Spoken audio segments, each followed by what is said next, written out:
নজর রাখবো পরবর্তী সংবাদে। শনিবার বিকেলে ধলাই জেলা শাসকের কনফারেন্স হলে একটি বিশেষ বৈঠকের আয়োজন, যেখানে পূর্বের ভোটকে কেন্দ্র করে এবার তুলে ধরলেন বিস্তারিত রিটার্নিং অফিসার সাজু ওয়াইদ এ। শনিবার বিকেলে ধলাই জেলা শাসকের কনফারেন্স হলে সাংবাদিক বৈঠকে সাজু ওয়াইদ এ, জেলা রিটার্নিং অফিসার, পূর্ব কেন্দ্রের রিটার্নিং অফিসার, তিনি জানিয়েছেন যে লোকসভা কেন্দ্রে মোট ভোট পড়েছে পূর্ব ত্রিপুরায় 80.35%। তবে এই পার্সেন্টেজ শুধুমাত্র ইভিএম এ ভোট পড়েছে, তার অর্থাৎ পোস্টাল ব্যালট ছাড়া।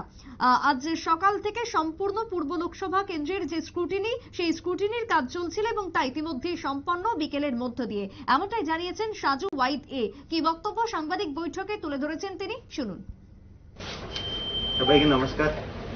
East Tripura ST parliamentary constituency का कल हमारा पोल कंप्लीट हो गए थे। टोटल 16,064 पोलिंग स्टेशन में वोट दान हुआ है। 80.35% वोटर टर्नआउट कल रिकॉर्ड किया था। कल फाइनल वोटर टर्नआउट हुआ है और उसके साथ अभी पीबी वाला हमारे इधर ऐड होगा। पीबी छोड़कर 80.35 वोटर टर्नआउट फाइनल हुआ। आज सुबह 11 बजे से लेकर अभी 4:30 बजे तक हमारा 30 असेंबली कॉन्स्टिट्यूएंसी का डिटेल्ड रूप में स्क्रूटनी हो गया। सारे असेंबली कॉन्स्टिट्यूएंसी को डिटेल में हमने स्क्रूटनी किया।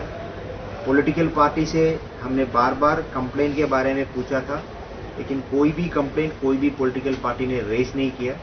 कोई भी पॉलिटिकल पार्टी कोई भी पोलिंग का रिकमेंडेशन के लिए रिक्वेस्ट नहीं किए थे। हमने सारे डॉक्यूमेंट्स वेरीफाई किए थे। सारा कुछ जगह पे एक पोलिंग स्टेशन में सीसीटीवी वेरीफाई किया और बाकी जगह पे माइक्रो ऑब्जर्वर को समन किया था और कुछ पोलिंग स्टेशन में बहुत कम वोट हुए थे, वहां पे भी माइक्रो ऑब्जर्वर को समन किया था और जहां पे भी छोटे छोटे कंप्लेंट्स मिला था वो भी हमने स्क्रूटनाइज किया।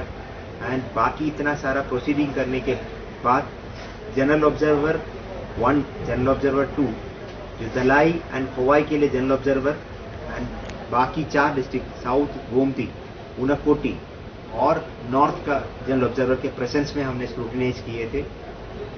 Political agent, election agent CPM का और बीजेपी का और 2 इंडिपेंडेंट कैंडिडेट और अमरा बंगाली का इलेक्शन एजेंट, इतने लोगों प्रेजेंट थे।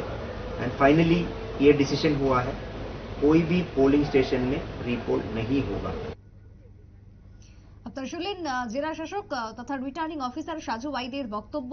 ইতিমধ্যেই তিনি জানান যে 18টি জায়গা 30টি স্ট্রং রুম যেখানে ইভিএম গুলি রয়েছে, গণনার দিনে বিধানসভা ভিত্তিক গণনা হবে। শুধুমাত্র পোস্টাল ব্যালটের ক্ষেত্রে আমবাসা চন্দ্রাইপাড়া দ্বাদশ শ্রেণী বিদ্যালয়ের রিটার্নিং অফিসারের টেবিলে তা গণনা করা হবে বলেও জানিয়েছেন রিটার্নিং অফিসার সাজু ওয়াইদ এ। ছোট্ট একটা বিরতির পর ফিরবো, সঙ্গে থাকুন।